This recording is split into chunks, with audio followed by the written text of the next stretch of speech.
You're reading books. You're reading loads of books. You're on a self-help journey, a self-help kick.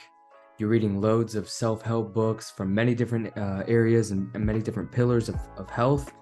Anything from leadership to time management to cool diets and new cool workouts and new fitness hacks and biohacks and lifestyle hacks. But, what if I told you that you really only need this one book? In this one book, I'm going to give you 5 key takeaways today in this video. And this one book quite possibly could transform your life completely from implementing these strategies and these key concepts, okay? So let's get it. Hey, what up? It's your boy DJP here. Real quick, if you found value out of any of my videos in the past, or you find value out of this video, or you really just digging my vibe and want to know or curious to know more about what I have to say, then please feel free to hit the like button, subscribe, and hit the notification bell for more beautiful content for more beautiful people like yourself. See ya. You're paddling upstream if you're doing all these cool lifestyle hacks, these new diets with this poor self-image, right? This poor self-image and mindset paired with these new cool breakthrough scientific workouts. Is the novelty of that thing going to stick around long enough for you to see any real lifestyle changes? Probably not. And I'm saying this from personal experience. Oh, I got this new thing. I got this bike. I got these with this workout equipment. I signed up for a gym membership. Blah blah blah blah blah. But I still had a poor self-image. So what many people don't realize is that what we need in order to succeed is not the next big thing. What we need is this new mindset, this vision of who we want to be. What do you really want, right? Who do you want to be? What do you want? Focus on that thing, okay? So there's this fighter, this MMA fighter. His name is Conor McGregor, and he fought Jose Aldo at UFC 194 or 195, I think. But Conor McGregor is such a great example of this type of work. So before the fight, pre-fight, in the warm-up room, there's video evidence of this. Conor McGregor, and he even he told everybody that he was going to do this, and he brought it to life. But in the warm-up area, pre-fight, pre-beating Jose Aldo, you could see him going through the movements over and over again, because what he noticed after watching tape of Jose Aldo, watching him fight, looking at his reaction time, so he told himself, whenever I see that cue, I know what he's going to do, so I'm going to set him up. So that's what he did. He set up Jose Aldo like he said he was going to do. He had this image, this vision of himself knocking out Jose Aldo in a certain particular way, and he practiced this certain particular way over and over and over again until it came to fruition, and he ended up knocking out Jose Aldo first round. I think it was like 13 seconds or something crazy like that.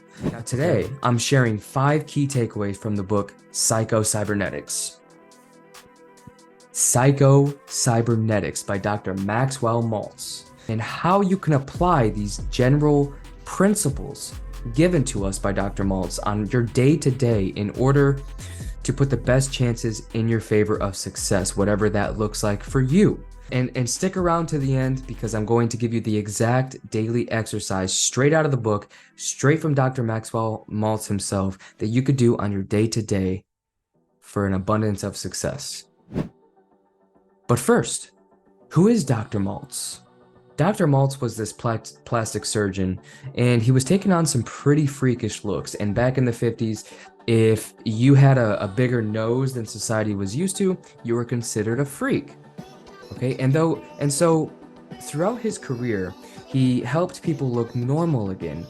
And what he noticed is that the feedback from the people that were getting these surgeries, before getting the surgeries, was that they couldn't do certain things in life, and they couldn't achieve certain things or goals because of their looks, the way they looked, and the way people perceived them. So he kept analyzing and studying his patients.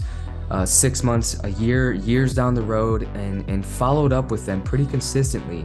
And he would quote unquote fix them and notice that their personalities didn't change and they didn't achieve the goals that they said they couldn't achieve because of their noses, their lips, their butt, their chest, whatever it is, whatever that limiting belief is that they told themselves that they couldn't achieve because of that. And so he started studying these people that are achieving their goals versus the people that are not achieving their goals. And he came to the conclusion that success and achievement and achieving these goals has really nothing to do with their outer shell, but everything to do with how they perceive themselves up here.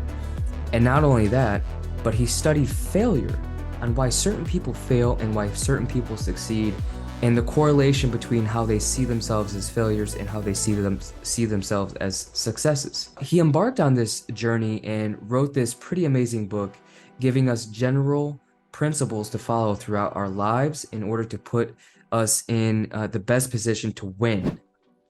All right, so here we go. You got a general overview of Dr. Maltz, where the book came from, and a little bit about the book. But here are 5 key takeaways from the book, Psycho-Cybernetics. Use them, take it, it's yours. This is what this channel is all about, giving you valuable information on how to really truly change your life. All right, so here we go. Number 1, we act according to the image we create of ourselves. So our self-image is like a blueprint. Think of a blueprint of our personality built upon our past experiences, our successes, our failures. It's like having a little director inside of our heads guiding our actions based on how we perceive ourselves. If we see ourselves as capable and successful, we will approach challenges with confidence and find new ways to achieve those specific goals. Now, on the other hand, if we see ourselves as failures or lacking in certain areas, we may hesitate to take the risks necessary and fulfill our potential. Number 2, we're hypnotized by negative beliefs. Rational thinking can really break the spell. Just like being under a spell, negative beliefs can hold us back and limit our potential. Now, these beliefs are often formed based on past experiences or external judgments, and they can create this really self-fulfilling prophecy. For example, if we believe that we are bad at math because of past failures, these tests that we got F's on, we bombed them, we might approach math problems with anxiety and perform poorly. However, rational thinking can be our superhero in this situation. And by using logical and conscious reasoning, we can challenge these negative beliefs. We don't have to let them dictate our lives. And we can challenge these negative beliefs and find evidence that contradicts them, actual facts. This empowers us to break free from the hypnotic influence of these beliefs and opens the door to growth and improvement. Number 3, the body contains a success mechanism driven by imagination. Okay, imagine having a built-in success mechanism in your brain ready to help you achieve your goals. This is the concept of Psycho-Cybernetics, where our brain and nervous system work like a self-guidance system, like a compass, or the reticular activating system. More on that in another video. Let me know in the comments down below if you would like an expanded video on the reticular activating system. I find it very fascinating, so please let me know. Just like a baby learning to grasp a toy, we can train ourselves by mentally rehearsing our successes. Like Conor McGregor, he rehearsed this moment, how he was going to knock out Jose Aldo exactly to the T. He rehearsed this. And by using our imagination to visualize achieving our goals, we can stimulate our success mechanism and gradually improve our skills. Now, it's like having this superhero power within us that we can activate at any time we want and become better at something, whatever it is, become better at it. See yourself doing that thing at the level that you want to do it. All right, number 4. Now, creativity, like a shy flower that blooms when conditions are just right. It thrives when we are genuinely interested in solving a problem that means something to us and have thoroughly considered it. Now, allowing our built-in creative instinct to take over, this means that sometimes stepping back and relaxing instead of forcing our way through the creative block. So instead of trying to bust through that thing, force it, just let it happen. Now, similarly, happiness is not an exclusive, this elusive destination we must reach in the future, but rather an internal state that we can access and cultivate right now in the present. Now, by understanding that happiness comes from within, we can focus on positive thoughts and let go of negative ones. Just like Thomas Edison did when he rebuilt his lab after a devastating fire. Now, number 5. The elements of a successful personality and what causes failure. Okay, so this is very important. So success and failure are not random events, but are deeply connected to our personality traits and beliefs. Now, to succeed, we need a strong sense of direction, understanding, courage, certainty, self-esteem, self-confidence, and even self-acceptance, which is huge. I'm going to dive on that a little bit here.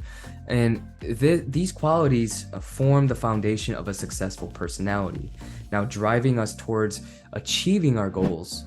Now, these qualities form the very foundation of a successful personality, driving us towards achieving our desired outcome, our goals, our vision, our dream life.